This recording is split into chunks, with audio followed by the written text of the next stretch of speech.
Meus amados irmãos, a paz do Senhor, vamos adorar o nosso bom Deus com mais um hino de nossa harpa cristã, hino de número 318,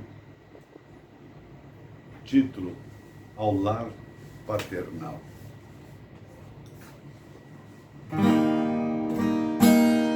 Quero vos contar a história de um varão que Jesus outrora reladou, o qual tinha dois filhos em feliz mansão, até que o mais jovem o deixou. Filho desleal ao lar paternal, queiras hoje regressar, pois o Pai está por ti esperando lá. Pecador, ou volta pra teu lar. O mais moço disse ao seu confuso pai: a herança queiras hoje dar, e a sua fazenda alegremente vai no país distante desfrutar. Filho desleal ao lar paternal, queiras hoje regressar, pois o Pai está por ti esperando lá. Pecador, ou volta pra teu lar. O incauto jovem aos seus bens esbanjou, com seus camaradas no prazer. Eis que vindo a fome do seu pai se lembrou que podia sempre o suster. Filho desleal ao lar paternal, queiras hoje regressar, pois o Pai está por ti esperando lá. Pecador, ou volta pra teu lar. O perdido filho ao lar por fim voltou, foi arrependido do que fez. E o pai contente, amoroso, beijou, pois seu filho tinha outra vez. Filho desleal ao lar paternal, queiras hoje regressar, pois o Pai está por ti esperando lá. Pecador, ou volta pra teu lar.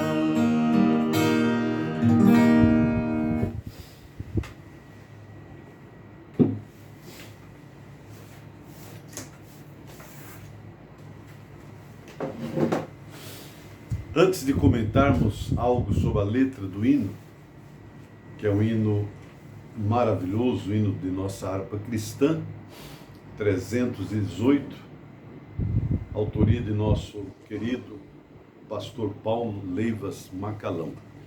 Então, antes eu quero ler um texto da palavra de Deus que encontra-se lá no livro de Lucas, Evangelho segundo escreveu Lucas, no capítulo 15, versículo 11 a seguir, diz assim: E disse, um certo homem tinha 2 filhos. O mais moço deles disse ao pai: Pai, dá-me a parte da fazenda que me pertence.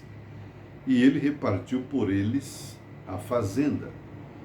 E poucos dias depois, o filho mais novo, ajuntando tudo, partiu para uma terra longínqua e ali desperdiçou a sua fazenda, vivendo dissolutamente. Só até aqui, para nós entrarmos na letra do hino, depois explicarmos alguma coisa referente a esse texto. Quando o autor começa dizendo assim: quero vos contar a história de um varão que Jesus outrora relatou, o qual tinha 2 filhos em feliz mansão, até que o mais novo o deixou. Bom, aqui, veja que o autor não fugiu da Bíblia, ele falou: eu vou relatar uma história. O título do texto já diz assim: a parábola do filho pródigo. Parábola era algo contado, era uma história de um relato. Quero até aqui me auxiliar do nosso dicionário, o bom e velho dicionário, quando ele diz sobre parábola. O que vem a ser uma parábola? Parábola, narrativa figurada que transmite um ensinamento moral. Um ensinamento moral. Então, preste bem atenção. Narrativa figurada que transmite um ensinamento moral. Algo figurado. Algo que foi contado para fazer uma figura de uma realidade. Então, essa história, podemos dizer que não é fato acontecido. Mas Jesus, para ilustrar a figura do Pai, que representa Deus, a figura do Filho, que é a humanidade, as escolhas dessa humanidade em detrimento às coisas oferecidas pelo Pai. Então Jesus narra, porque percebe os irmãos que Jesus, ele começa dizendo sobre a parábola das ovelhas, depois a parábola da dracma perdida, e agora ele conta sobre a parábola do filho pródigo. Por um bom tempo, eu não tinha analisado sobre a etimologia da palavra pródigo, mas quando, por bondade de Deus, eu estive estudando por um certo período direito, e um dia estudando ouvindo o professor falar sobre o pródigo, aí eu pude entender, então a parábola fala sobre isso. Veja só, pródigo, juridicamente, é aquele que gasta de maneira destemperada o patrimônio. Então, às vezes, o filho pródigo, você já parou para entender o que significa pródigo? Então, a partir daí eu comecei a fazer uma analogia, tendo em vista o que Jesus estava contando a respeito desse moço. No dicionário jurídico, pródigo significa pessoa que por prodigalidade se torna imprópria para administrar seus bens.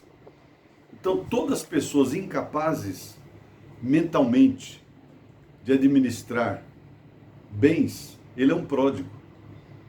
E eu mesmo posso, com todas as letras, dizer que por um bom tempo eu agi como um pródigo. Não sabia administrar o que estava ganhando. Então, pare e pense em tudo que você já ganhou até aqui e analisa se você viveu prodigamente ou não. De repente, essa palavra vai te direcionar para que você comece a administrar bem aquilo que você está ganhando, aquilo que você ganha, aquilo que Deus dá para a sua vida. Porque é muito fácil nós reclamarmos daquilo que nós não temos. Ah, mas eu queria um carro zero, ah, eu queria uma casa lá no bairro Nobre, ah, eu queria tanta coisa. Mas paramos de analisar, ou não analisamos aquilo que nós já temos, aquilo que nós já ganhamos, aquilo que nós já adquirimos. Então, existem muitas pessoas pródigas no nosso meio. E a gente, às vezes, alude somente às pessoas que distanciou de Jesus. Ah, ele é um pródigo, olha, ele está fora, afastado. Calma. Pode emprestar também esta figura de linguagem a estas pessoas que afastaram de Jesus, sim. Porque o texto vai nos dar essa luz. Porém, não é só isso. Quantos pródigos estão dentro da igreja? Pessoas boas. Boas no sentido que eu digo, assim, pessoas que se dizem, né, estar vivendo uma vida de santidade, uma vida digna diante do Senhor, mas está vivendo prodigamente. Então vamos lá. A letra do hino. Filho desleal. Desleal? Olha o coro, filho desleal. Ao lar paternal, queiras hoje regressar, pois o Pai está por ti esperando lá. Pecador, volta para o teu lar. Então veja que o que eu já falei, não é que está totalmente fora, não. Podemos usar esta expressão de Jesus, porque um pródigo, um desleal, deixou tudo no lar do Pai. Aqui o autor começa até dizendo a mansão, mas é uma fazenda, ele está numa fazenda, né? O que vem a ser desleal? Segundo o dicionário, que desrespeita os princípios e as regras estabelecidas. Então vamos falar da figura do filho. O filho que abandona o pai, o filho que abandona a propriedade, o filho que abandona tudo que a família lhe oferece. Ele é um desleal. Ele está desrespeitando as regras estabelecidas. E nós temos também, assim, temos. Quantos filhos que, ao longo da sua vida, vai levando aí na obediência, obedecendo às regras, porque cada família tem uma regra, tem um estatuto estabelecido, mesmo que não escrito, mas oralmente é estabelecido como deve ser, como deve agir, até o ganho, como é que deve utilizar bem o dinheiro. E de repente este filho chegaria à idade dos 18, 20 anos, começa a desrespeitar. E quando o pai vai dar um conselho, vai falar, não, na minha vida eu mando, eu cuido da minha vida, e você não respeita nem o pai, não chamando de senhor, já fala, você, velho, cuida da sua e eu cuido da minha. Só que você tem que entender um detalhezinho, querido. Pai é pai toda a vida. Ouvi uma frase uma certa vez, o pai pode ter 90 anos e o filho 70, mas ele deve respeitar o pai, chamando de senhor, cuidando desse pai. Então o filho desleal é esse que desrespeita, abandona. E é interessante que o autor continua dizendo, o mais moço disse ao seu bondoso pai. Por que ele diz bondoso pai? Porque na cultura judaica era inadmissível um filho pedir a herança enquanto o pai estava vivo. Mas aquele filho sabia da bondade do pai. A convivência era tão boa que ele falou, meu pai é muito bom. E um belo dia ele começou a pensar nas coisas de fora da sua casa. Não, parece que lá fora está muito melhor do que eu viver aqui nesse regime. Quero viver a minha vida. Então ele disse, a herança queiras me dar, e a sua fazenda alegremente, ele vai para um país distante desfrutar. O texto diz claramente que o pai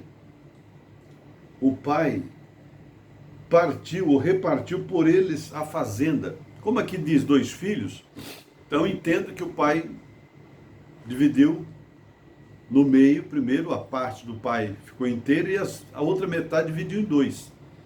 Então ele pegou a parte dele. É até interessante ir lá para o final, quando o filho fica muito bravo na chegada do filho, do irmão, ele diz: o teu filho gastou a tua fazenda. Não, ele gastou a parte dele. A parte dele, levou só a partezinha dele, foi lá e gastou. Por que ele gastou? Porque ele era um pródigo. Ele não sabia administrar. Irmãos, quantas pessoas que ganham muito dinheiro, ganham até mais do que você. Faz um paralelo, bom, você ganha 2, 3 mil reais por mês e vive numa vida X. O outro ganha 4, 5 vezes mais que você e vive só apertado, só pedindo dinheiro emprestado na mão dos agiotas, devendo tudo quanto é cartão. É porque ele é um pródigo. Então você tem que parar, faça um orçamento. Eu gosto muito de falar sobre finanças, porque não é o que eu ganho, é o que eu gasto. A minha prosperidade se dará a partir daquilo que eu começo a administrar. Então você pode ganhar muito dinheiro, mas se não administrar bem, vai viver sempre enrolado, sempre apertado. Então não seja pródigo. Administre bem, administre com cuidado, compre com cuidado, gaste com cuidado. O incauto jovem os seus bens esbanjou, com seus camaradas no prazer. Todos nós sabemos disso. Enquanto a pessoa tem dinheiro, tem amigos, rodeia-se de amigos, rodadas, noitadas, passeios. Mas quando o dinheiro acaba, acaba-se também os amigos. Eis que vindo a fome, de quem que ele se lembra? Do seu pai. Normalmente é o pai que banca, é o pai que cuida, é o pai quando o filho se machuca lá fora, se estraga, ô pai, me ajuda. E o pai bondosamente abre a mão, porque é pai. Ele se lembra do pai que pudera sempre o suster. E o texto vai dizer que ele cai em si e lembra: olha lá meu pai, os seus empregados, tem de tudo que comer, tem fartura, eu aqui perecendo de fome. Para um judeu era a coisa mais horrível ele se misturar com porcos, e agora ele foi trabalhar no local onde tinha que cuidar de porcos, e aquelas comidas que eram oferecidas ali, a Bíblia diz, né, alfarrobas, era tipo de uma batata, algo que era colocado para os porcos comerem. Ele desejava, ele tinha vontade de se alimentar daquilo, porque não tinha nada que comer. O mundo é assim. O mundo muitas das vezes escraviza, mostra algo tão bonito, mas quando a pessoa cai lá, percebe que não tem nada de bonito. O mundo não traz alegria eterna. Pode ter um momento de alegria, um momento de prazer, mas o final é tristeza, é trevas. Então fica aqui essa reflexão. Na última estrofe ele diz: o perdido filho ao lar por fim voltou, muito arrependido do que fez. E o pai, contente, amoroso, o beijou, pois seu filho vira outra vez. Então entenda, querido irmão, querida irmã, é uma parábola, é um assunto que Jesus está contando para ilustrar aquele que está na presença de Deus e abandona. Temos muitas pessoas assim, está dentro da igreja e acha que a igreja não é o melhor lugar. Aí abandona a igreja, vai para o mundo, acaba com a sua vida, destrói a sua vida, aí se arrebenta todo. Feliz é aquele que ainda abre o coração e diz: eu vou voltar para a igreja. Mas muitos não conseguirão mais voltar. Muitos são arrastados como as grandes tempestades para o abismo e não conseguem mais voltar à presença de Deus. Que Deus te abençoe. Eu quero orar por você nesta oportunidade e no tocante às suas finanças. Pare de ser pródigo. Administre com cuidado, porque poderá faltar lá na frente. Que Deus te abençoe. Amado e querido Deus, quero agradecer ao Senhor por ter ministrado através desta palavra, deste hino, uma palavra ao coração deste meu irmão, desta minha irmã. Abençoa dando graça, dando ensinamentos profundos a cada um, papai. Abençoa também, Senhor, aqueles que estão desempregados e aqueles que mesmo trabalhando, mas têm vivido uma vida de prodiguidade, não conseguem administrar, não têm cuidado com o seu dinheiro, estão passando apertos, tão difícil cada dia mais. mas o Senhor é poderoso para dar vitória. Abençoa as famílias, abençoa a nossa nação. Em nome de Jesus, nós te louvamos e te agradecemos e pedimos uma bênção toda especial a cada um dos teus filhos. Amém. Que Deus te abençoe, que Deus abençoe a nossa nação. Fiquem todos com a gloriosa paz de nosso Senhor e Salvador Jesus Cristo. Amém.